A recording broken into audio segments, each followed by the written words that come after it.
আল্লাহ পাক রব্বুল আলামিন বলেন, ইয়া আইয়ুহাল ইনসান মা গাররাকা বিরাব্বিকাল কারীম। হে মানুষ, কোন জিনিস আমি রব থেকে তোমাকে সরায় রাখলো? কোন জিনিস আমি রব থেকে তোমাকে ভুলায় রাখলো? আমি রব তোমাকে এত কিছু দিলাম, এরপরেও তুমি কার মহাব্বতে পইরা তুমি আমাকে ভুলে রইলা? আমি রব তোমাকে দুনিয়াতে এত কিছু দিলাম, দুনিয়ার থেকে আসার পরে কত কিছুর ব্যবস্থা আমি তোমার জন্য করে রেখেছি, এরপরেও তুমি আমার থেকে কেন গাফেল রইলা? কার প্রেমেতে ভুলে রইলি আল্লাহর ইনসান, না মানলি ফরমান রে তুই, না মানলি কুরআন।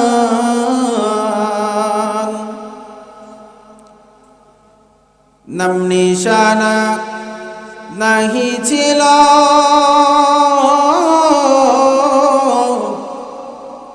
শিশু জীবনকে বাঁধিল, নাম নিশানা নাহি ছিল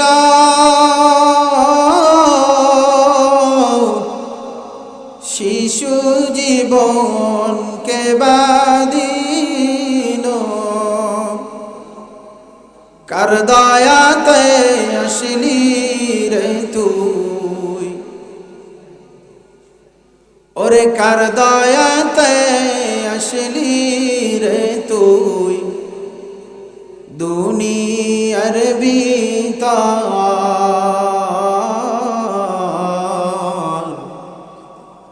না মানলি ফরমান রে তুই, না মানলি কুরআন।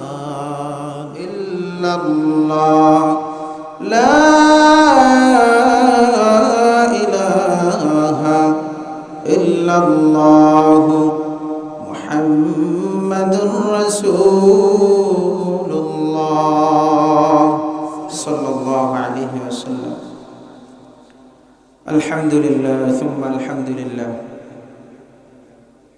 মহান আল্লাহ পাক রব্বুল আলামিনের দরবারে লাখো কোটি শুকর ও সুজুদ।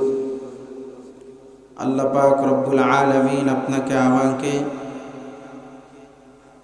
অধ্যকার ধাওয়া নলকাটা মরহুম মৌলভী মুদাসসির হোসেন ফরাজি বাড়ি মাদ্রাসার হাফিজিয়া মাদ্রাসা লিল্লা বোর্ডিং ও এতিমখানার উদ্যোগে 3 দিন ব্যাপী ষষ্ঠ বার্ষিক তাফসীরুল কোরআন মাহফিলের দ্বিতীয় দিনের আখিরি অধিবেশনে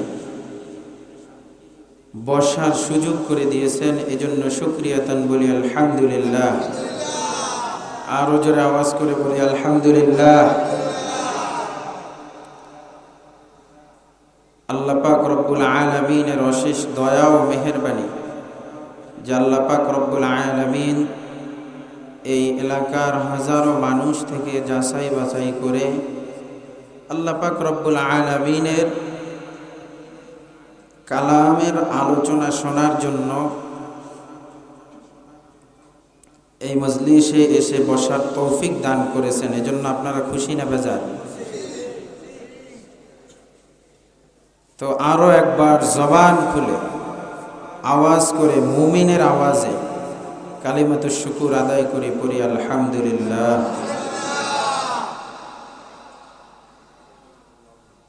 মুহতারাম হাজিরিন, আমি আপনাদের সামনে সূরাতুল বাকারার 21 নম্বর আয়াত থেকে 25 নম্বর আয়াতে কারিমা পর্যন্ত তেলাওয়াত করেছি।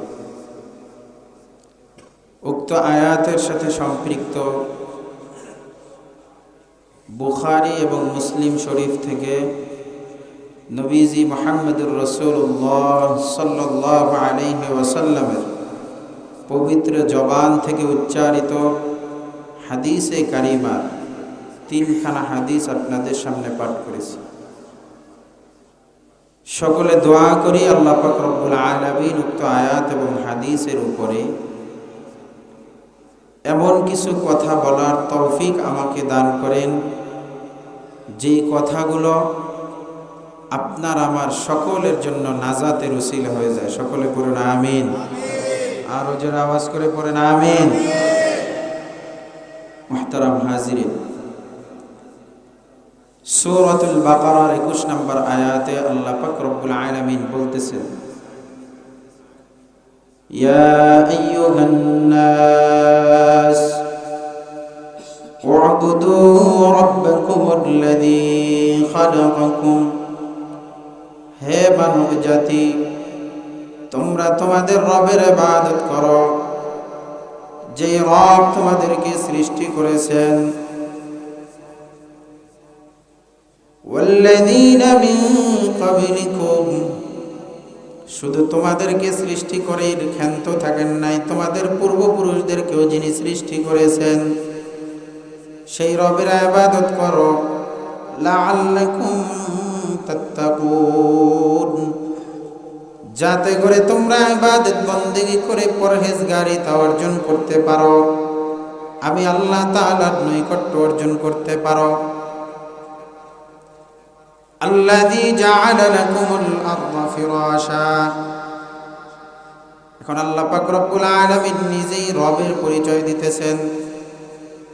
রব হলো ওই জিনিস যিনি এই জমিনকে বিছানা বানিয়েছেন, ওয়াস সামাআ বিনাআ, এবং আসমানকে ছাদ বানিয়েছেন, ওয়া আনজালা মিনাস সামাই মাআ, এবং যিনি আসমান থেকে বৃষ্টি বর্ষণ করেন,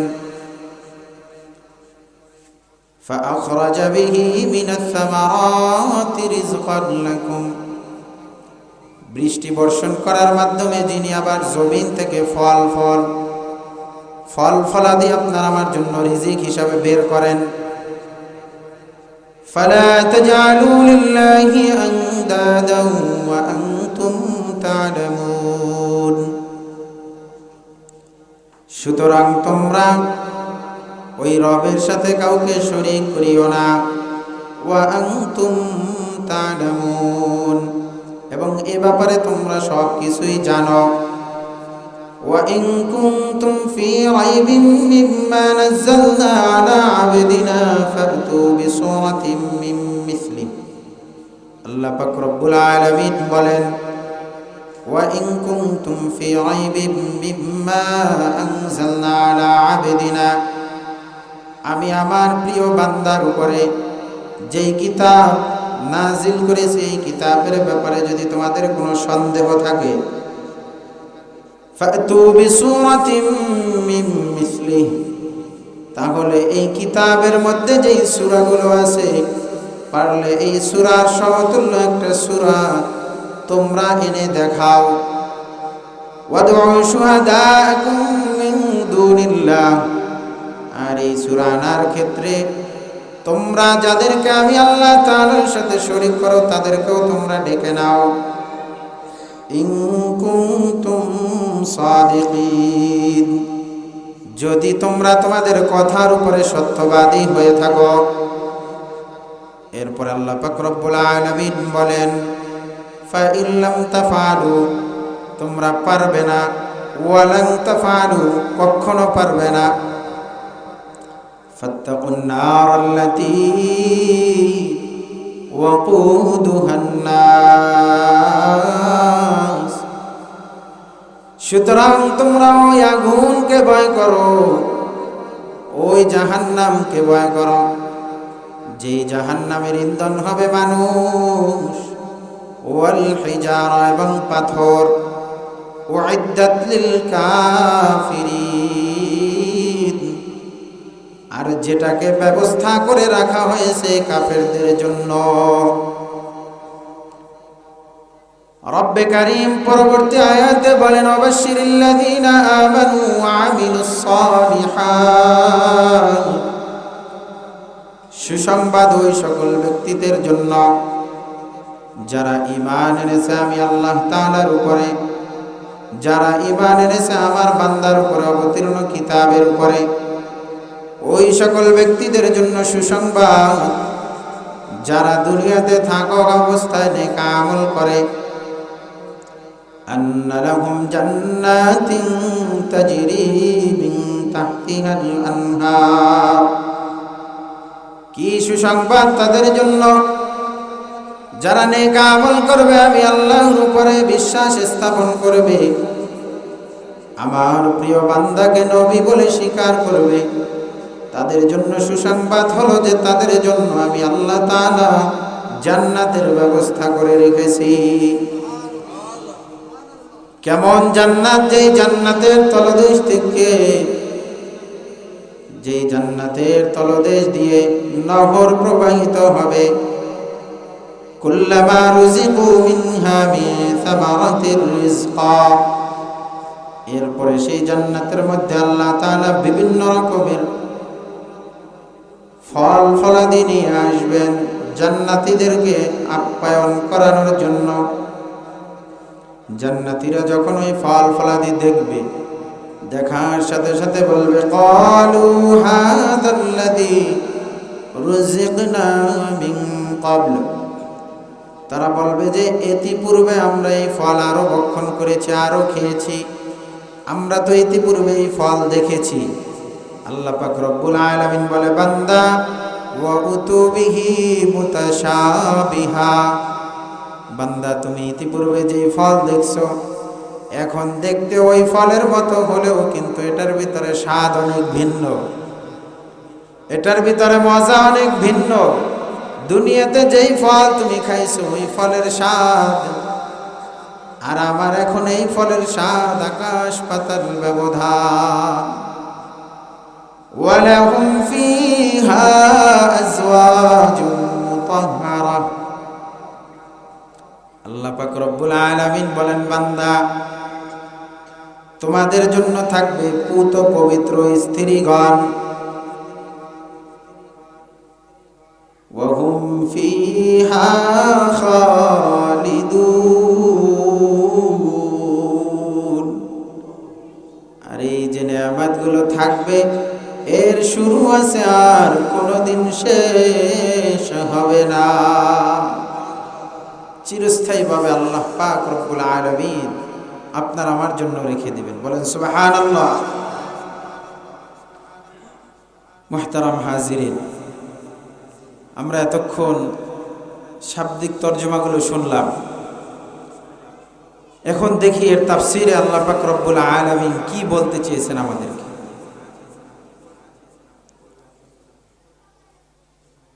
শুরুতেই আল্লাহ পাক রব্বুল আলামিন বলছেন ইয়া আইয়ুহান নাস, হে মানব জাতি। আল্লাহ পাক রব্বুল আলামিন পবিত্র কালামে মাজিদের ধারাবাহিক তারতম্য স্তর বিন্যাসের ক্ষেত্রে সর্বপ্রথম সম্বোধন হলো এটা। সম্বোধন বুঝে আমরা একজন একজনকে ডাকি না, এই ভাই এদিকে আসো, এই অমুক এদিকে আসো, তোমার সাথে কথা আছে, এরকম বলি কি বলি না? তো আল্লাহ পাক রব্বুল আলামিন গোটা কালামে মাজিদের ভিতরে সর্বপ্রথম সম্বোধন কি করেছেন? ইয়া আইয়ুহান নাস। ইয়া আইয়ুহা শব্দ দ্বারা পবিত্র কালামে মাজিদের ভিতরে 142 বার আল্লাহ পাক রব্বুল আলামিন সম্বোধন করেছেন। এর ভিতরে আল্লাহ তাআলা মুমিনদেরকে 89 বার ডাকছেন ইয়া আইয়ুহাল্লাযীনা আমানু। সুবহানাল্লাহ পড়বেন না? মুমিনদেরকে ডাকছেন কতবার? 89 বার। যে যাকে ভালোবাসে সে তাকে ডাকে বেশি, ঠিক কি না? যে যার মহাব্বতে পড়ে সে তার স্মরণ বেশি করে। আল্লাহ পাক রব্বুল আলামিন মুমিন বান্দাদেরকে ভালোবাসে, এজন্য বারবার ডাইকে ডাইকে বলে, এ বান্দা তুমি এইটা করো, এ বান্দা তুমি এইটা করো, তোমার এইটা করলে এখন লাভ, তোমার এইটা করলে এখন ক্ষতি, তুমি এইটা থেকে এখন বিরত থাকো, এখন তুমি এইটা করো। এইভাবে আল্লাহ পাক রব্বুল আলামিন গোটা কালামে মাজিদের ভিতরে 89 বার মুমিনদেরকে ডাকছেন। ইয়া আইয়ুহাল্লাযীনা আমানুত্তাকুল্লাহ হাক্কা তুকাতিহি ওয়া লা তামুতুন্না ইল্লা ওয়া আনতুম মুসলিমুন। এই বান্দার বান্দা, তুমি আমি আল্লাহকে ভয় করো, করার মতন করো, কিন্তু খবরদার খবরদার মুসলমান না হইয়া কিন্তু কবরে আসিও না। বান্দাকে সতর্ক করতেছে। মুহাব্বতের মানুষদেরকে আমরা সতর্ক করি না? আল্লাহ পাক রব্বুল আলামিন এইভাবে কতবার? 89 বার। 89 বার আল্লাহ পাক রব্বুল আলামিন মুমিনদেরকে ডাকছে। এরপরে এই যে ইয়া আইয়ুহান নাস, এই শব্দটা কালামে মাজিদের ভিতরে 20 বার আসছে। কয়বার? 20 বার। কয়বার? সবাই একটু কথা বললেন আমার সাথে, তাইলে আলোচনা করতে সহজ হবে ইনশাআল্লাহ। রাজি আছেন? ইয়া আইয়ুহান নাস কতবার? 20 বার। ইয়া আইয়ুহান নাস ইত্তাকু রাব্বাকুম ইন্না জালজালাতাস সাআতি শাইউন আযীম। আল্লাহ পাক রব্বুল আলামিন বলেন, হে মানব জাতি, তোমরা আল্লাহ তাআলাকে ভয় করো। ইন্না জালজালাতাস সাআতি শাইউন আযীম। যেই জমিনের উপরে আছো, এই জমিন কিন্তু একদিন জালজালা শুরু করে দিবে, কাঁপাকাঁপি শুরু করে দেবে। কিছুদিন আগে হয়েছিল না? টের পাইছেন? কিছুদিন আগে হয়েছে না? তখন কি অবস্থা হয়েছে আপনার আমার মধ্যে? আরে জমিন, স্থির জমিন নড়তেছে, কে নাড়াইতেছে কেউ কিছু জানে না, কেউ থামাইয়াও রাখতে পারতেছে। আমরা মাদ্রাসায় ছিলাম ঢাকাতে, রুমের মধ্যে আমি শোয়া, কি যেন খাটটা ধরে নাড়াইতেছে, এইভাবে নড়তেছে। আল্লাহু আকবার। আল্লাহ পাক মানব জাতিকে ডাইকা সতর্ক করতেছে, এ মানব জাতি, এই জালজালা কিন্তু হবে। এরপরে আবার আল্লাহ তাআলা বলেন, ইয়া আইয়ুহান নাস, ইয়া আইয়ুহান নাস ইত্তাকু রাব্বাকুমুল্লাযী খালাকাকুম ওয়াল্লাযীনা মিন ক্বাবলিকুম লাআল্লাকুম তাত্তাকুন। হে মানব জাতি, তোমরা তোমার রবের ইবাদত করো। এইখানে আল্লাহ পাক রব্বুল আলামিন ইয়া আইয়ুহান নাস বলে ডাকলেন। ইয়া আইয়ুহান নাস বলে ডাকার কারণ কি? কাদেরকে ডাকলেন, কাদেরকে সম্বোধন করলেন? সূরাতুল বাকারার 1 নম্বর আয়াত থেকে 20 নম্বর আয়াত পর্যন্ত 20টি আয়াতের মধ্যে আল্লাহ পাক রব্বুল আলামিন 3 শ্রেণীর মানুষের আলোচনা করেছেন। কয় শ্রেণীর? 1 নম্বর 1 থেকে 5 নম্বর পর্যন্ত মুমিনের আলোচনা করেছেন। 6, 7, 2 আয়াতের মধ্যে আল্লাহ তাআলা কাফিরের আলোচনা করেছেন। 13 নম্বর আয়াত থেকে নিয়ে 20 নম্বর আয়াত পর্যন্ত আল্লাহ তাআলা মুনাফিকের আলোচনা করেছেন। কাদের? মুনাফিকের আলোচনা। এই 3 শ্রেণীর লোকদেরকে আল্লাহ তাআলা সম্বোধন করে বলেন, ইয়া আইয়ুহান নাস। এর অর্থ হলো, হে মুমিন, হে কাফের, হে মুনাফিক, সবাই শোনো, সবাইকে সম্বোধন করে আমি আল্লাহ তাআলা বলতেছি, তোমাদের সবার কল্যাণের জন্য আমি তোমাদেরকে একটা আদেশ করতেছি। তুমি কাফের, তারপরেও আমি তোমাকে আদেশ করতেছি, কারণ আমি তো তোমারে বানাইছি। তুমি মুনাফিক, তারপরেও আমি আল্লাহ তাআলা তোমার কল্যাণ চাই। তুমি মুমিন, আরো ভালো মুমিন হও। এই জন্য আমি আল্লাহ তাআলা তোমাদেরকে নির্দেশ করতেছি, উবুদু রাব্বাকুম, তোমরা তোমাদের রবের ইবাদত করো। ইবাদত করা কি? ইবাদতের 2টি জিনিস, 2টি দিক। এক নাম্বার হলো ইবাদতের ভিত্তি, স্তম্ভ। আর এক নাম্বার হলো ইবাদত করার জন্য কিছু শর্ত আছে, শর্ত ছাড়া ইবাদত গ্রহণযোগ্য নয়। ইবাদতের ভিত্তি কি? ইবাদতের ভিত্তি হলো তিনটি জিনিস। কয়টি জিনিস? মুখস্থ করে যাই নাকি? দিনে মাহফিলে কোরআনের আলোচনা শোনার জন্য আসছি, দুই চার কথা যা পারি মুখস্থ করে নিয়ে যাওয়ার চেষ্টা করি। পারবো ইনশাআল্লাহ? আপনি আমি ইবাদত করি কিন্তু কোনো কাজে আসে না। সাহাবা একরাম কোনো বিপদে পড়লে নামাজে দাঁড়ায় যাইতেন, নামাজ শেষ হতে না হতেই বিপদ দূর হয়ে যেত। আর আপনি আমি এখন হুজুরদের কাছে বলি, হুজুর আমার অমুক বিপদ, নামাজ পড়ি কিন্তু কোনো কাজে আসে না, দোয়া করি কিন্তু কোনো কাজে আসে না। কিভাবে আসবে? বাবা, আপনার আমার নামাজ ঠিক মতন হয় না, আপনি আমি ইবাদত করি, আপনার আমার ইবাদত ঠিক মতন হয় না, যার কারণে আপনার আমার থেকে বালা মুসিবত দূর হয় না। কথা ঠিক কিনা? তো ইবাদতের জন্য স্তম্ভ, তিনটি স্তম্ভ আছে। এক নাম্বার, যিনি ইবাদত করবেন, যার ইবাদত করবেন তার প্রতি গভীর ভালোবাসা থাকতে হবে। কি থাকতে হবে? ভালোবাসা। আপনার যদি যার ইবাদত করতেছেন তার প্রতি যদি আপনার মহাব্বত না থাকে, তাহলে ওই ইবাদতের ভিতরে মনোযোগ আসে না। কি আসে? আসে না। উদাহরণ দিলে বুঝবেন। একজন দোকানদার, সে দোকানি কাজ করে, দোকান খুলে, এখন ওই দোকানের প্রতি তার মনোযোগ নাই, হয়তোবা কারো চাপে পইরা সে দোকানদারি করতেছে, অথবা অন্য কোনো চাপে পইরা অন্য কোনো চিন্তা পেরেশানিতে সে দোকানদারি করতেছে। আসলে তার দোকানদারি ভালো লাগে না, সে দোকানদারি করতে চায় না, চাপে পইরা দোকানদারি করতেছে। এই দোকানদারির ভিতরে তার মনোযোগ থাকবে কি থাকবে না? থাকবে না, কারণ সে তো অন্যের চাপে পইরা আছে।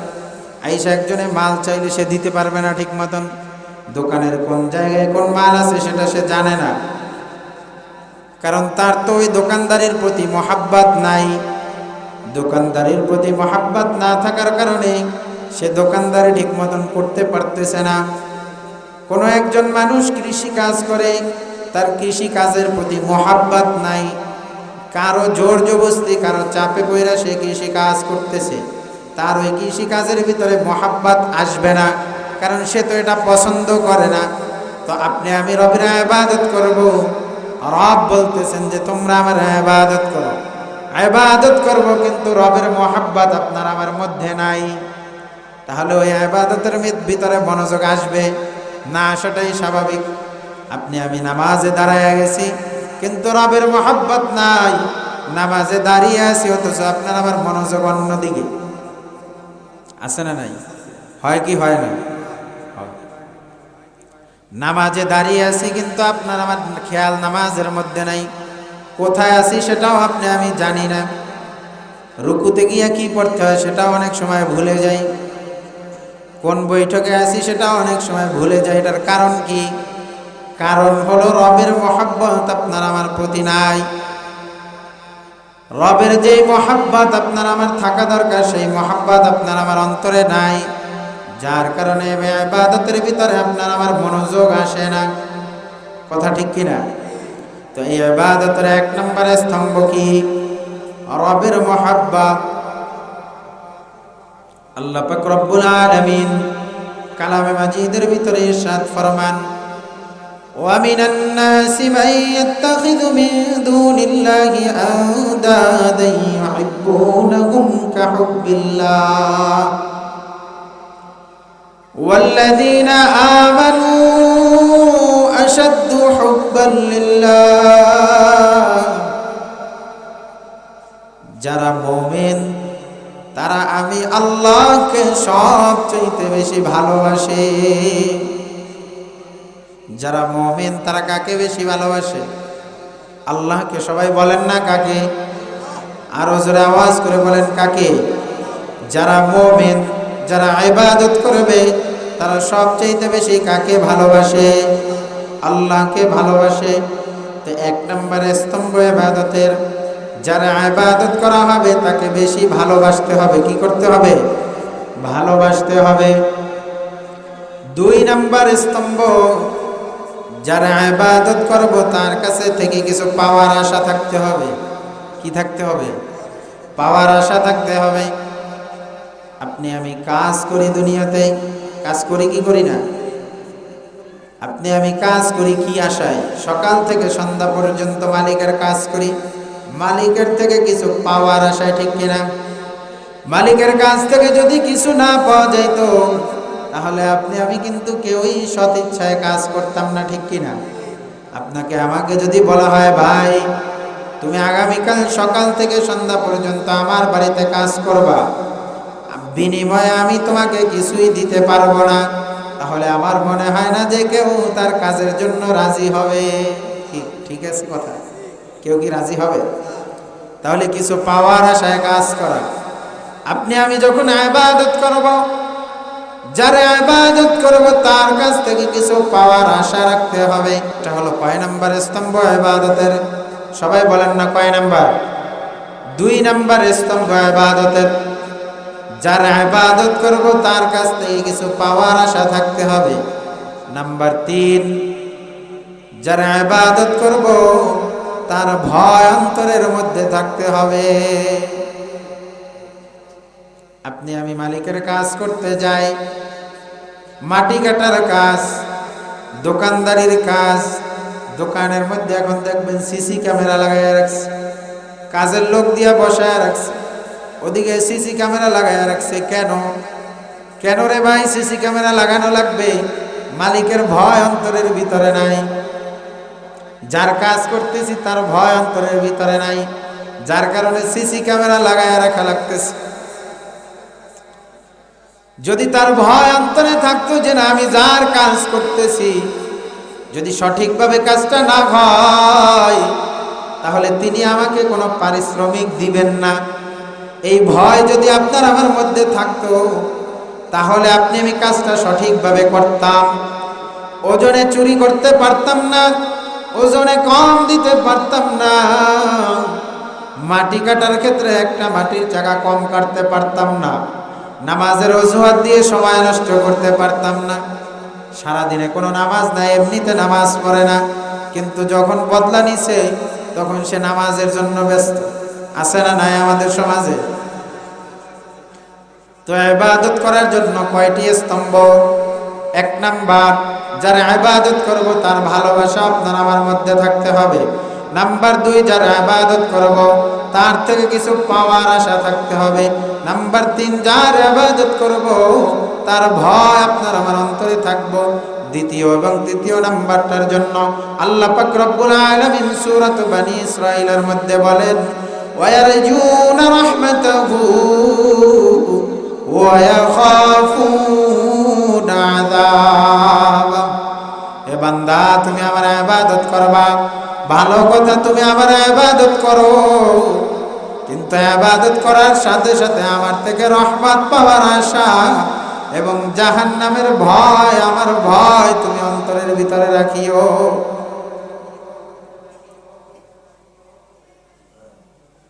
আমরা সবাই এই কাজগুলো করব তো ইনশাআল্লাহ। এরপরে হলো ইবাদতের জন্য শর্ত। এই স্তম্ভ ঠিক করার পরে আপনি আমি যখন ইবাদত করলাম, এই ইবাদতটা কবুল হওয়ার জন্য 3টা শর্ত। কয়টা শর্ত? ইবাদত কবুল হওয়ার জন্য 3টি শর্ত। 1 নাম্বার শর্ত হলো ঈমানদার হওয়া। কি হওয়া?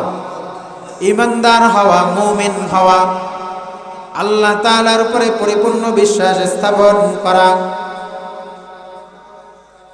আল্লাহ তাআলার উপরে পরিপূর্ণ বিশ্বাস স্থাপন করে এরপরে আল্লাহ তাআলার ইবাদত করতে হবে। কাফের মুশরিকদের ইবাদত আল্লাহ তাআলার কাছে গ্রহণযোগ্য হবে না, কারণ তারা আল্লাহ তাআলাকে বিশ্বাস করে না। আমাদের সমাজের ভিতরে অনেক হিন্দু ভাইরাও আছে, দান করে, করে না? অনেক সাহায্য সহযোগিতা করে কি করে না? কিন্তু তাদের দানগুলো আল্লাহ তাআলার কাছে গ্রহণযোগ্য নয়। কারণ হলো তারা আল্লাহ তাআলার প্রতি ঈমান আনে নাই, আল্লাহ তাআলার প্রতি বিশ্বাস স্থাপন করে নাই। তারা আল্লাহ তাআলার অংশীদার সাব্যস্ত করে যার কারণে তাদের ইবাদতগুলো গ্রহণযোগ্য নয়। আল্লাহ পাক রব্বুল আলামিন কালামে মাজিদের সূরাত ইব্রাহিমের মধ্যে বলেন, কারামাদিন ইস্তাদ্দাত বিহির রূহ, কারামাদিন ছাই বর্ষের মতো যারা ঈমান আনবে না, তাদের নেক আমল, তাদের দান সদকা, এগুলো আল্লাহ তাআলার কাছে ছাই বর্ষের মতো। ছাই বর্ষ বুঝেন? ছাই আমরা দেখি না, উড়ে যায়। এই ছাই বর্ষের মতো আল্লাহ তাআলার কাছে এগুলোর কোনো গ্রহণযোগ্যতা নাই। আল্লাহ তাআলার উপরে পরিপূর্ণ বিশ্বাস স্থাপন করতে হবে, তাহলে আপনার আমার ইবাদত গ্রহণযোগ্য হবে। আপনি আমি মুখে বলি যে আল্লাহ তাআলার উপরে বিশ্বাস স্থাপন করেছি, কিন্তু মুখে বলি ঠিকই, কিন্তু কাজে ঠিক নেই। আপনি আমি বলি আপনার আমার রিজিকের ব্যবস্থা আল্লাহ তাআলা করবে, অথচ চাকরির ভয়ে আপনি আমি হক কথা বলতে পারি না। কথা ঠিক কিনা? আছে না নাই? চাকরির ভয়ে আপনাকে আমাকে সুন্নাতের জলাঞ্জলি দেওয়া লাগে, আছে না নাই? তাহলে আপনি আমি কেমন ঈমানদার, আর কেনই বা আল্লাহ তাআলা আপনার আমার ইবাদতকে কবুল করবেন? আপনার আমার ভিতরে তো ঈমানই নাই। বলেন হুজুর আপনি আমি নামাজ পড়ি, কিন্তু আপনার আমার নামাজের দ্বারা বিপদ দূর হয় না। কেনই বা দূর হবে? কিভাবেই বা দূর হবে? আপনার আমার নামাজ তো আল্লাহ তাআলার পর্যন্ত পৌঁছায় না। আল্লাহ তাআলার পৌঁছানোর আগেই ছাই বর্ষের মতো ওগুলা উড়ে যায়, ধূলিকণার মতো উড়ে যায়। আল্লাহ তাআলা অন্য এক জায়গায় বলেন, সূরাতুল ফুরকানের মধ্যে, ওয়াকাদিমনা ইলা মা আমিলু মিন আমালিন ফাজআলনাহু হাবাআন মানসুরা। কাফের মুশরিকরা যে ইবাদত বন্দেগী করে, এগুলো ধূলিকণার মতো। ধূলিকণা বুঝেন? দেখবেন যাদের টিনের ঘর আছে, সকালবেলা বেড়া দিয়া, টিনের ফাঁকা দিয়া সূর্যের আলো ভিতরে ঢুকলে দেখা যায় যে হাজার হাজার বালুকণা ঝিকমিক ঝিকমিক করে, আছে না নেই? ওইভাবে আল্লাহ তাআলার কাছে ওইটাকে বলা হয় ধূলিকণা। ওই ধূলিকণার ন্যায় আল্লাহ তাআলা আপনার আমার ইবাদতকে ছুঁড়ে ফেলে দিবেন। যতক্ষণ পর্যন্ত আপনারা আমার ঈমানকে পরিপূর্ণভাবে ঠিক করতে না পারবো, ততক্ষণ পর্যন্ত আল্লাহ তাআলার দরবারে আপনার আমার ইবাদত গ্রহণযোগ্য নয়। তো ইবাদত কবুল হওয়ার জন্য এক নম্বর শর্ত হলো ঈমানদার হওয়া লাগবে, পরিপূর্ণ ঈমানদার হওয়া লাগবে। দ্বিতীয় নাম্বার শর্ত, ইবাদতকারীকে ইখলাসওয়ালা হতে হবে। কি ওয়ালা? ইখলাসওয়ালা হতে হবে। একনিষ্ঠভাবে একমাত্র আল্লাহ তাআলাকে দেখানোর জন্য ইবাদত বন্দেগী করতে হবে। কিন্তু আমাদের সমাজে এখন কিছু লোক আছে, মানুষকে দেখানোর জন্য নামাজ পড়ি, সারা জীবন নামাজ পড়ি নাই, এখন বয়স হয়ে গেছে, এখন যদি নামাজ না পড়ি তাহলে মানুষ আমাকে কি বলবে? আছে না নাই? মেম্বার সাহেব, চেয়ারম্যান সাহেব এখন যদি টুপি মাথায় না দেয়, মানুষ কি বলবে? আছে না নাই? কথা বলেন না, আছে না নাই? মুরব্বী মানুষ এখন যদি দাড়িটা না রাখি তাহলে কি না কি বলে। আবার এক মুরব্বী বাবাজি সেলুনে গেছে, এখন সেলুনওয়ালা হিন্দু মুরব্বীকে ওয়াজ করতেছে, বাবা বয়স তো অনেক হইল, আর কত, এখন দাড়িটা রাইখা দেন। কে ওয়াজ করতেছে? হিন্দু সেলুনওয়ালা। হিন্দু সেলুনওয়ালার কথা শোনার ভয়ে দাড়ি রাখছে। সব হবে না অনেক? আরে ভাই, নবীজি সাল্লাল্লাহু আলাইহি ওয়াসাল্লামের মোহাব্বতে দাড়ি না রাইখা হিন্দু সেলুনওয়ালা আমাকে কি বলবে সেই ভয়ে আমি দাড়ি রাখলাম। সমাজের লোকেরা আমাকে কি বলবে সেই ভয়ে আমি জুব্বা পরলাম। আমার মা আমাকে কি বলবে সেই ভয়ে আমি গোপনে গুনার কাজ ছাড়লাম। কথা ঠিক কিনা? অথচ যখন মা বাবার আড়াল হয়ে যায় তখন আপনি আমি গুনার কাজ করি। তাহলে আপনার ওই গুনাহ ছাড়াটা তো আল্লাহকে রাজি খুশি করার জন্য হলো না। এই দাড়ি রাখাটা তো নবীজির সন্তুষ্টির জন্য হলো না। নবীজির সুন্নতের মহাব্বতে হলো না, তাহলে এই যে ইবাদত আপনি আমি করলাম, আপনি আমি নামাজ পড়লাম, যদি আপনি আমি নামাজ না পড়ি তাহলে সমাজের লোক কি বলবে, সেই ভয়ে আপনি আমি নামাজ পড়লাম। আপনার আমার নামাজ আল্লাহ তাআলা পর্যন্ত পৌঁছাবে না, আল্লাহ তাআলা আপনার আমার নামাজ কবুল করবেন না যতক্ষণ না পর্যন্ত একমাত্র আল্লাহ তাআলাকে রাজি খুশি করার জন্য না করব। কথা বুঝাইতে পারছি? তাহলে আপনি আমি এবার আসুন, ইবাদত কবুল হওয়ার জন্য তৃতীয় নাম্বার শর্ত হলো রাসূলুল্লাহ সাল্লাল্লাহু আলাইহি ওয়াসাল্লামের পরিপূর্ণ অনুসরণ করা। রাসূলুল্লাহ সাল্লাল্লাহু আলাইহি ওয়াসাল্লাম যেইভাবে ইবাদত করতে বলছেন সেইভাবে ইবাদত করা, যেইভাবে নামাজ পড়তে বলছেন সেইভাবে নামাজ পড়া। যতক্ষণ পর্যন্ত রাসূল যেইভাবে বলছেন সেইভাবে না হবে ততক্ষণ পর্যন্ত ইবাদত গ্রহণযোগ্য হবে না। একদা এক সাহাবী নামাজ পড়লেন, নবীজি সাল্লাল্লাহু আলাইহি ওয়াসাল্লাম তার নামাজটা দেখলেন। যখন সাহাবী নামাজ শেষ করলেন, এরপর নবীজি সাল্লাল্লাহু আলাইহি ওয়াসাল্লাম বললেন, সাল্লু কামা রাআইতুমুনি উসাল্লি। হে সাহাবী, আমি যেইভাবে নামাজ পড়ি তুমি সেইভাবে আবার নামাজ পড়ো। সাহাবী আবার নামাজ পড়লেন।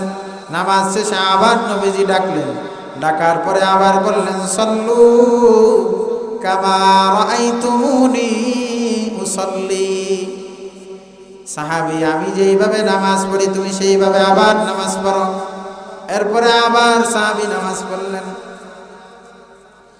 নামাজ পড়ার পরে আবার নবীজি ডাকলেন, তৃতীয়বার ডেকে আবার একই কথা বললেন, সাল্লু কামা রাআইতুমুনি উসাল্লি। তুমি নামাজ পড়ো, আমি নবী যেইভাবে নামাজ পড়ি তোমাদেরকে দেখিয়েছি ঠিক সেইভাবে নামাজ পড়ো। এটার দ্বারা বোঝা যায় যতক্ষণ পর্যন্ত নবীজির বলা যেইভাবে বলেছেন সেইভাবে নামাজ না হবে ততক্ষণ পর্যন্ত নামাজ কোনো ইবাদত আল্লাহ তাআলার কাছে কবুল হবে না। তাহলে আপনি আমি কি সুন্নাত অনুযায়ী নামাজ পড়ি? সকল ইবাদত কি সুন্নাত অনুযায়ী করি? বা করলেও কি এটা কি খেয়াল থাকে? আমরা তো অনেকে সুন্নাতই জানি না। তো ইবাদত কবুল হওয়ার জন্য কয়টি শর্ত? 3টি শর্ত। এই 6টি বিষয়ের উপরে যখন আপনি আমি ইবাদত করব তখন আপনার আমার ইবাদতটা গ্রহণযোগ্য ইবাদত হবে। আল্লাহ পাক রব্বুল আলামিন আমাদের সকলকে এই 6টি বিষয়ের উপর খেয়াল রেখে ইবাদত করার তৌফিক দান করুক। সকলে বলুন আমিন। আল্লাহ পাক রব্বুল আলামিন এবার বলতেছেন, ইবাদত তো করব, তো কার ইবাদত করব? আল্লাহ পাক রব্বুল আলামিন বলেন যে বান্দা ইবাদত করো, রবের ইবাদত করো। রব আবার কি জিনিস? আর ইবাদত করলে রবের ইবাদতই বা কেনই করব? অন্য কারো ইবাদত তো করতে পারি। তো এবার আসুন, রবের পরিচয় আপনি আমি নেই। সংক্ষেপে একটা রবের পরিচয় দেই। আল্লাহ পাক রব্বুল আলামিন তার কালামের ভিতরে রবের পরিচয় দিয়েছেন, আমি সেটার তাফসীর করব ইনশাআল্লাহ। আমার শায়খ মুর্শিদ তিনি বলেন যে সংক্ষেপে মনে রাখার জন্য, সহজতার জন্য রবের পরিচয় নিয়ে নাও 4টি শব্দের মাধ্যমে। কয়টি শব্দ? 4টি শব্দ। সবাই আমার হাতের সাথে 4টা আঙ্গুল তুলেন। 4টি শব্দের মাধ্যমে আমরা রবের পরিচয় নেব। 1 নাম্বার যার। বলেন যার। যখন যেখানে যতটুকু পরিমাণ প্রয়োজন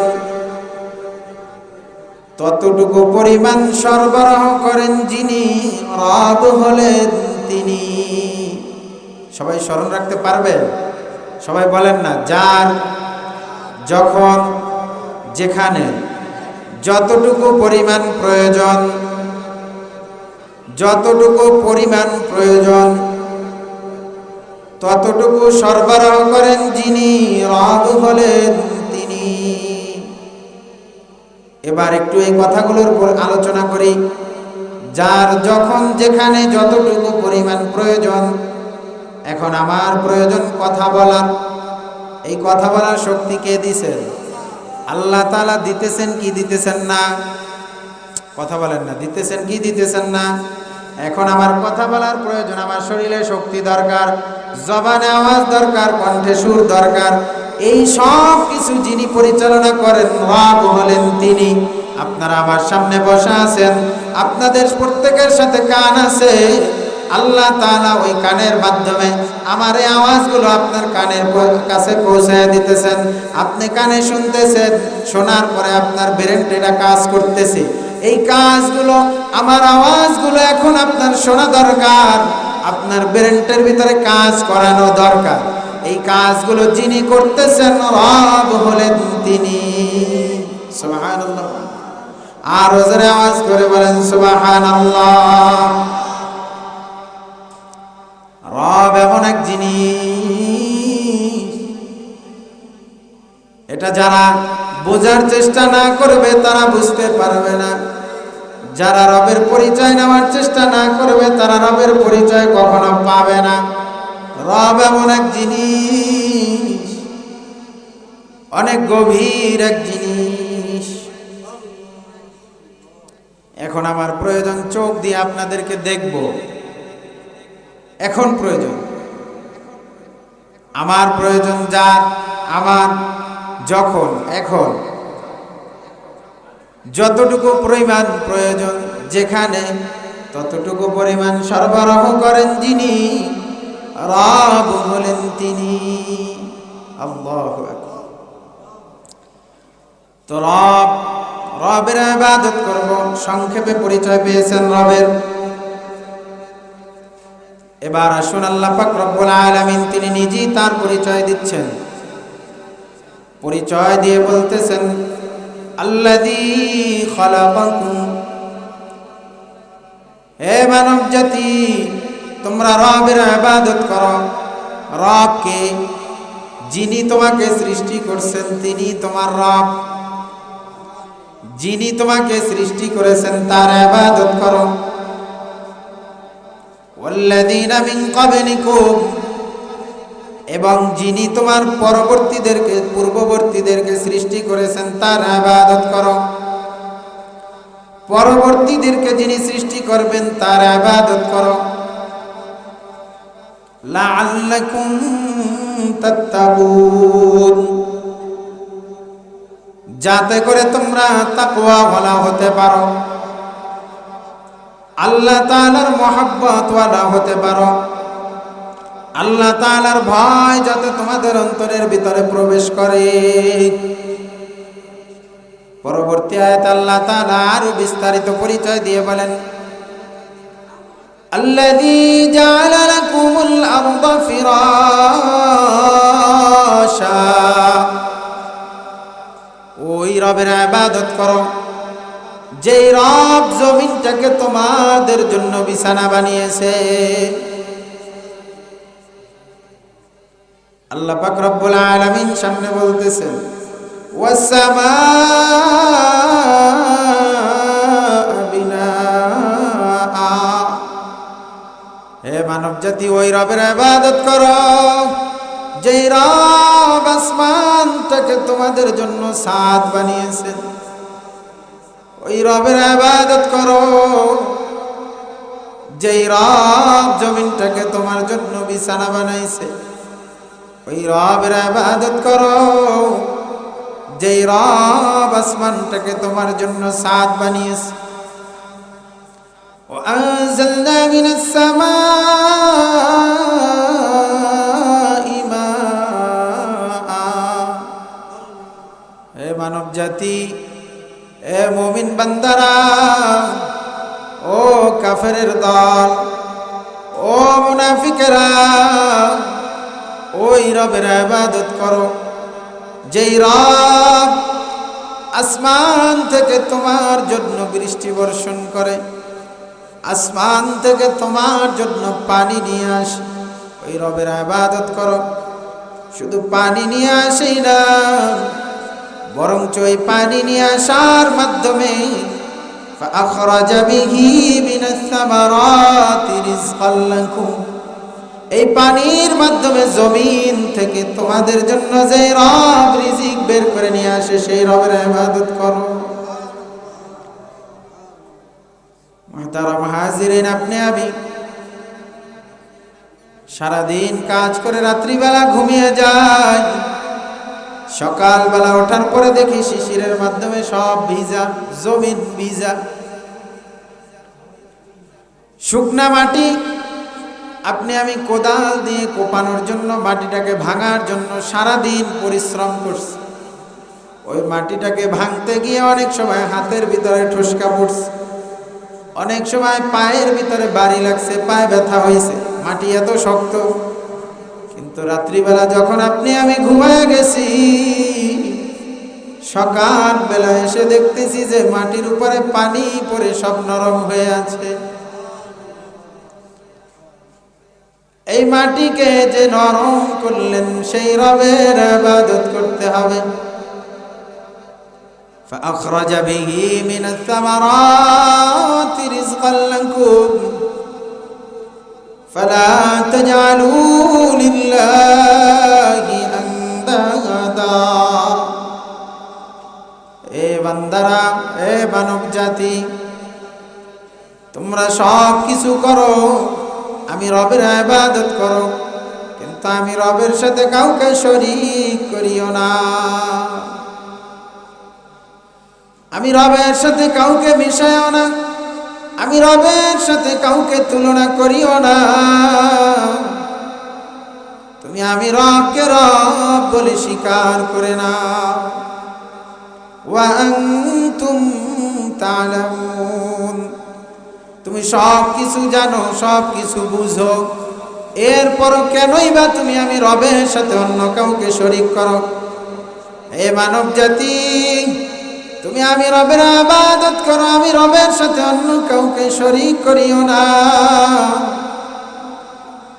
আমি রবকে রব বলিয়া স্বীকার করিও নাও। আমি রব ছাড়া অন্য কোনো রব নাই, এই কথাকে তুমি তোমার অন্তরের ভিতরে পরিপূর্ণভাবে বসাও।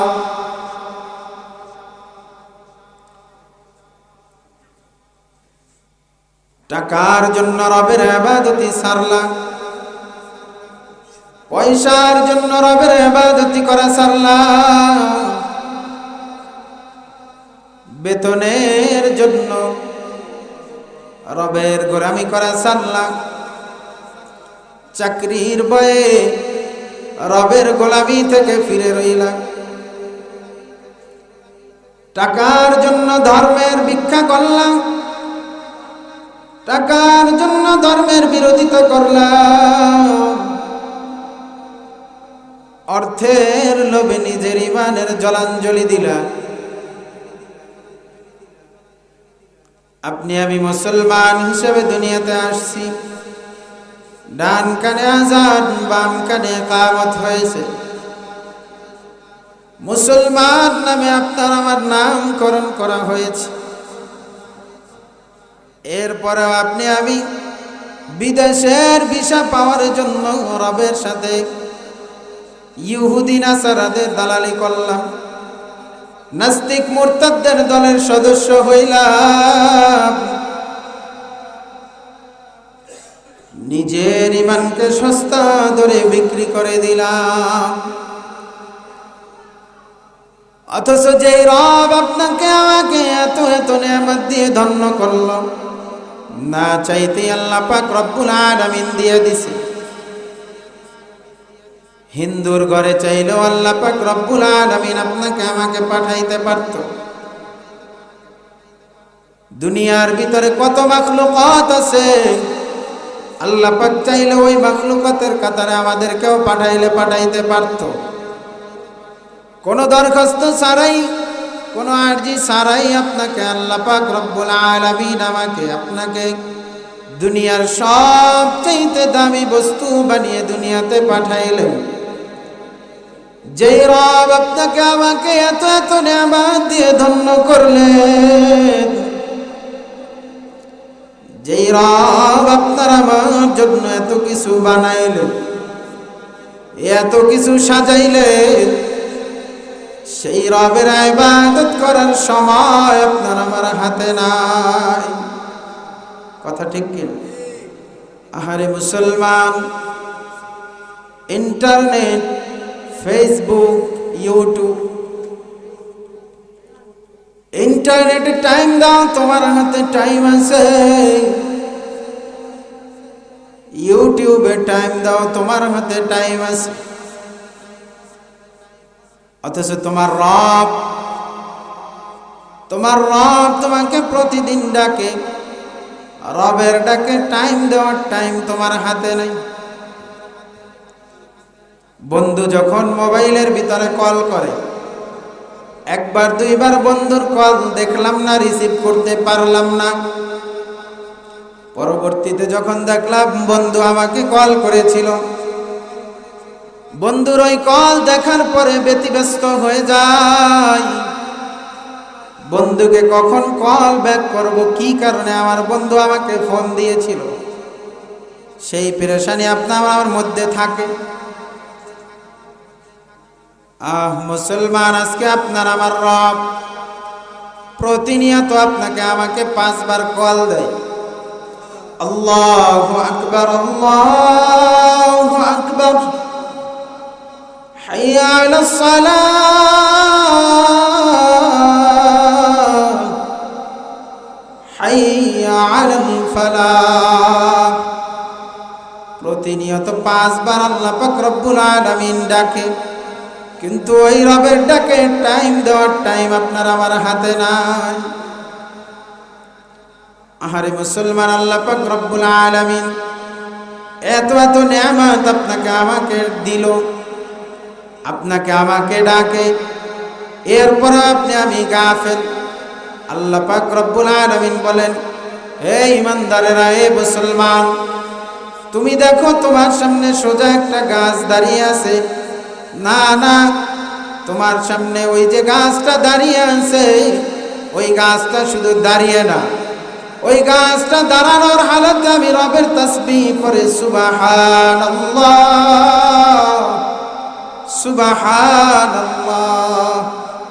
এ মুসলমান, তুমি দেখো একটা পাখি ডাকে, মুসলমান, না না না, ওই পাখি ডাকে না, ওই পাখিটা রুকুর হালতে আমি রবের তাসবিহ করে সুবহানাল্লাহ,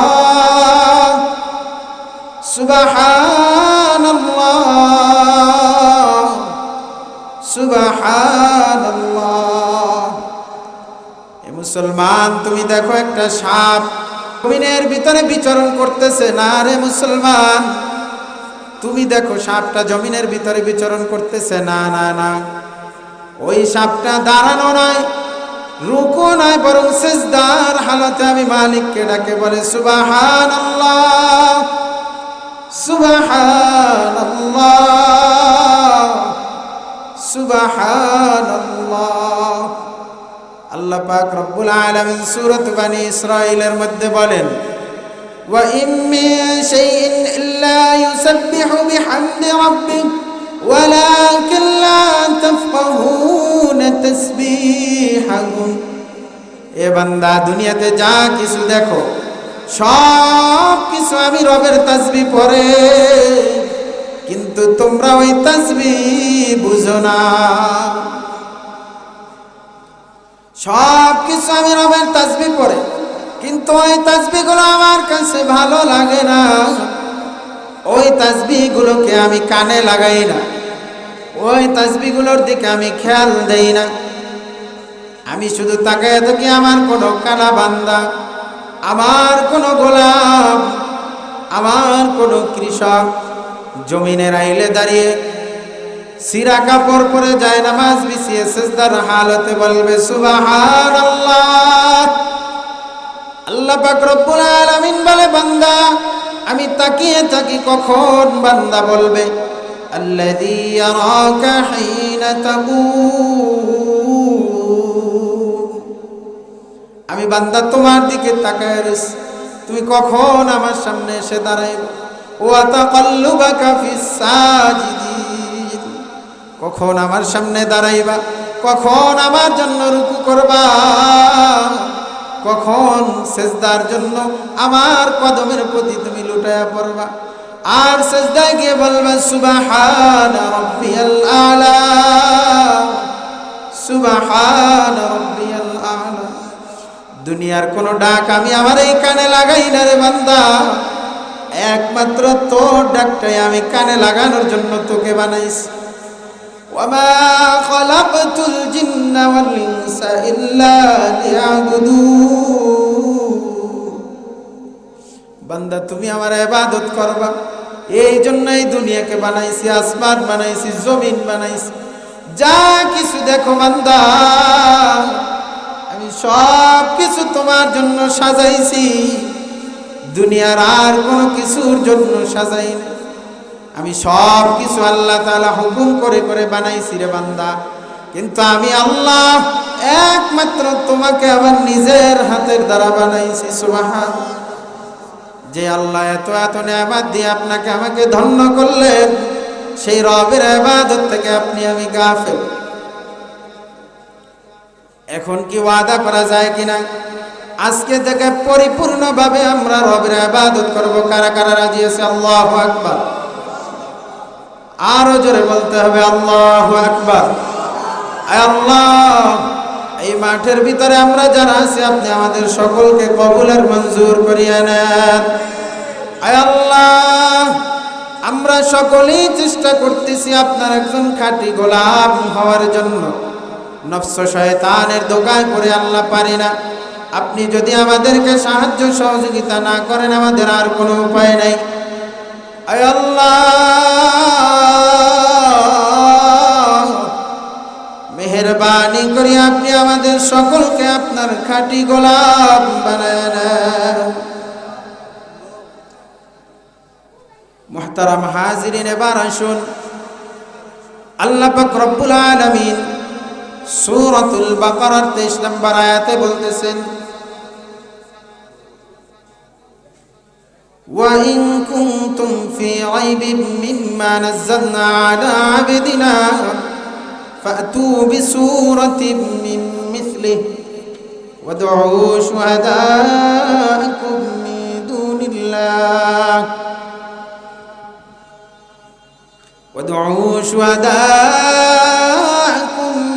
دُونِ اللَّهِ إِن كُنتُمْ صَادِقِينَ।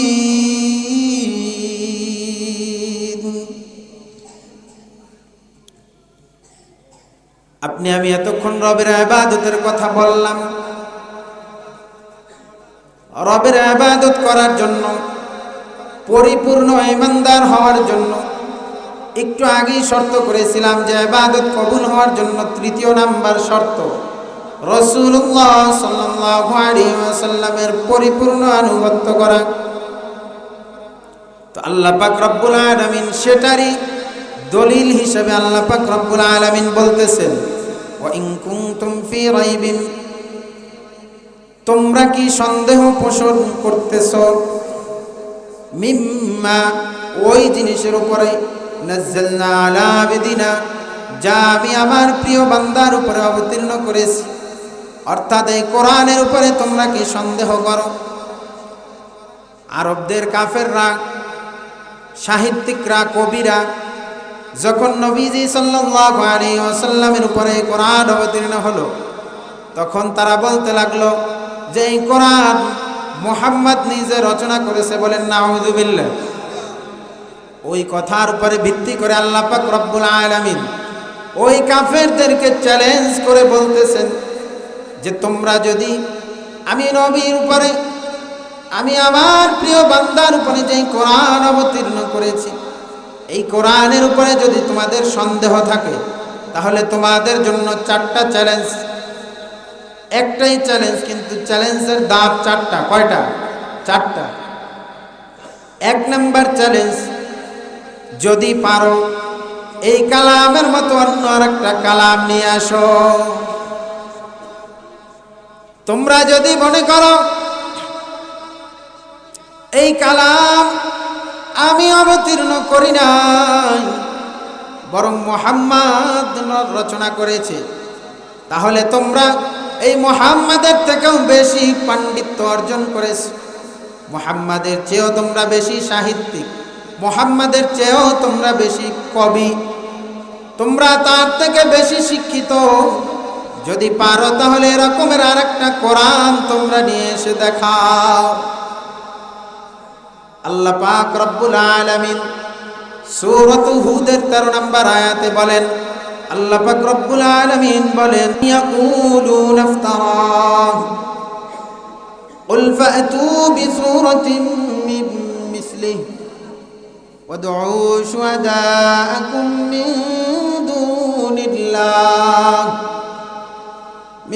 দুনিল্লাহি ইন কুনতুম সাদিকিন। যদি তোমরা পারো তাহলে এই কালামের মতো একটা কালাম তোমরা নিয়ে এসে দেখাও। এই চ্যালেঞ্জ তারা গ্রহণ করতে ব্যর্থ হলো। এরপরে আল্লাহ পাক রব্বুল আলামিন আবার চ্যালেঞ্জ করলেন, আচ্ছা যাও, তোমাদের জন্য চ্যালেঞ্জকে আরো কমিয়ে দিলাম। যদি তোমরা এটার উপরে বিশ্বাস স্থাপন না করো তাহলে এই কালামের ভিতরে যতগুলো সূরা আছে, এই থেকে সকল সর্বনিম্ন ছোট যেই সূরাগুলো আছে এর থেকে 10টি সূরার মতো 10টি সূরা তোমরা রচনা করে দেখাও। যদি তোমরা দেখাইতে না পারো তাহলে নবী মুহাম্মাদের উপরে তোমরা বিশ্বাস স্থাপন করো, এই কালামের উপরে বিশ্বাস স্থাপন করো। এই চ্যালেঞ্জ তারা গ্রহণ করতে পারলেন না। আল্লাহ পাক রব্বুল আলামিন তৃতীয় আরেকটি চ্যালেঞ্জ করলেন। সেই চ্যালেঞ্জের কথাই এখানে আল্লাহ তাআলা বলছেন যে যাও, 10টা সূরা তোমাদের আনার দরকার নেই, পারলে একটা সূরা তোমরা এটার অনুরূপ এনে দেখাও। ফাতু বিসূরাতিন মিন মিসলি, সবচেয়ে ছোট্ট একটি সূরা সূরাতুল কাউসার। ইন্না আ'তাইনাকাল কাউসার ফাসাল্লি লিরাব্বিকা ওয়ানহার ইন্না শানিআকা হুয়াল আবতার। যদি পারো এই সূরা কাউসারের মতো একটি সূরা তোমরা রচনা করে দেখাও। এখানেও তারা ব্যর্থ। এরপরেও কাফেরের গোষ্ঠী ঈমান আনে না, এরপরেও বলে যে না, এটা মুহাম্মাদের রচনা।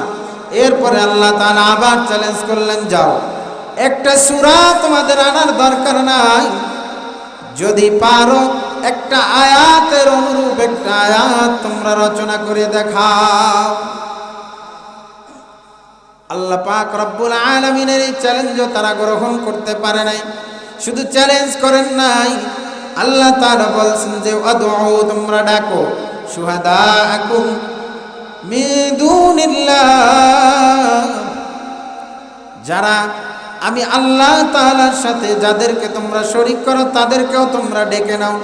সবাই একত্রিত হয়ে তোমরা পারলে এই কালামের মতো একটা কালাম রচনা করো, এই কালামের 10টা সূরার মতো 10টা সূরা রচনা করো, এই কালামের একটা আয়াতের মতো একটা আয়াত রচনা করো, এই কালামের একটা আয়াতের মতো একটা আয়াত রচনা করে পারলে তোমরা দেখাও।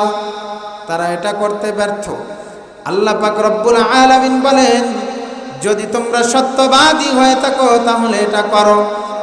এরপরে আল্লাহ পাক রব্বুল আলামিন বলেন, ফাইন লাম তাফআলু, তোমরা কখনো পারবে না, ওয়ালাম তাফআলু, এটা আমি পরিপূর্ণভাবে জানি যে তোমরা কখনোই এটা করতে পারবে না। সুতরাং তোমরা যেহেতু এগুলো করতে পারবেই না, ফাত্তাকুন নার আল্লাতী ওয়াকুদুহান নাস ওয়াল হিজারা, ওই আগুনকে ভয় করো যার ইন্ধন হবে মানুষ, যার ইন্ধন হবে পাথর। ওই আগুনকে ভয় করো যে আগুনকে জ্বালানো শুরু করা হবে মানুষের দ্বারা। ওই আগুনকে ভয় করো এবং মুহাম্মদ সাল্লাল্লাহু আলাইহি ওয়াসাল্লামের উপর অবতীর্ণ এই কালামের উপরে পরিপূর্ণভাবে বিশ্বাস স্থাপন করো। উইদ্দাত লিল কাফিরিন, আর যারা তোমরা নবী মুহাম্মদুর রাসূলুল্লাহ সাল্লাল্লাহু আলাইহি ওয়াসাল্লামের উপরে অবতীর্ণ কোরআনের উপরে বিশ্বাস স্থাপন করবে না, তাদের জন্য ব্যবস্থা করে রাখা হয়েছে জাহান্নাম। উইদ্দাত লিল কাফিরিন, কাফেরদের জন্য জাহান্নামের ব্যবস্থা করে রাখা হয়েছে। মুহতারাম হাজিরিন, এর পরের আয়াতে আল্লাহ পাক রব্বুল আলামিন বলেন যে যারা আমি আল্লাহ তাআলার ইবাদত পরিপূর্ণ রূপে করবা, যারা মুহাম্মদুর রাসূলুল্লাহ সাল্লাল্লাহু আলাইহি ওয়াসাল্লামের উপরে অবতীর্ণ কিতাবের উপরে পরিপূর্ণভাবে বিশ্বাস স্থাপন করবা, যারা মৃত্যুর আগ পর্যন্ত আমি আল্লাহ তাআলার উপরে বিশ্বাস স্থাপন করবা, মৃত্যুর সময় লা ইলাহা ইল্লাল্লাহ বলে মৃত্যুবরণ করবা, তাদের জন্য আমি জান্নাত নামক স্থানের ব্যবস্থা করে রেখেছি। আল্লাহ পাক রব্বুল আলামিন বলেন ওয়াবাশশিরিল লাযীনা আমানু ওয়া আমিলুস সালিহাত আন্না লাহুম জান্নাতিন তাজরি মিন তাহতিহাল আনহার। সুসংবাদ ওই সকল লোকের জন্য যারা ঈমান এনেছে আমি আল্লাহ তাআলার উপরে, ওয়া আমিলুস সালিহাত এবং সৎ কার্য করেছে। ইবাদত আনতে হবে কার উপরে? বিশ্বাস স্থাপন করতে হবে কার উপরে? আরো জোরে আওয়াজ করে বলুন, কার উপরে? আল্লাহ তাআলার উপরে বিশ্বাস স্থাপন করতে হবে। কষ্ট হইতেছে আপনাদের? শেষ করে দিব তো। বিশ্বাস স্থাপন করতে হবে কার উপরে? আল্লাহর উপরে। সৎ কাজ করতে হবে কার উপরে? আল্লাহ তাআলার উপরে। যিনি আপনার আমার জন্য এত কিছু বানায় রাখছেন, কেনই বা তার জন্য করবেন না? আল্লাহ পাক রব্বুল আলামিন বলেন ইয়া আইয়ুহাল ইনসান মা গাররাকা বিরাব্বিকাল কারীম। হে মানুষ, কোন জিনিস আমি রব থেকে তোমাকে সরায় রাখলো? কোন জিনিস আমি রব থেকে তোমাকে ভুলায় রাখলো? আমি রব তোমাকে এত কিছু দিলাম, এরপরেও তুমি কার মহাব্বতে পইরা তুমি আমাকে ভুলে রইলা? আমি রব তোমাকে দুনিয়াতে এত কিছু দিলাম, দুনিয়া থেকে আসার পরে কত কিছুর ব্যবস্থা আমি তোমার জন্য করে রেখেছি, এরপরেও তুমি আমার থেকে কেন গাফেল রইলা? কার প্রেমেতে ভুলে রইলি আল্লাহর ইনসান, না মানলি ফরমান রে তুই, না মানলি কুরআন।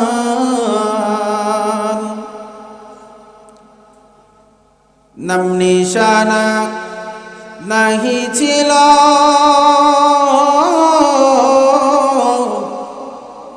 শিশু জীবনকে বাঁধিল,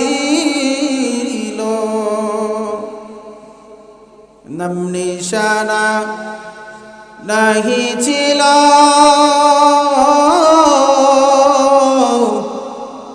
শিশু জীবনকে বাঁধিল, কার দয়াতে আসলি রে তুই, ওরে কার দয়াতে আসলি রে তুই, দুনিয়ার ভিতর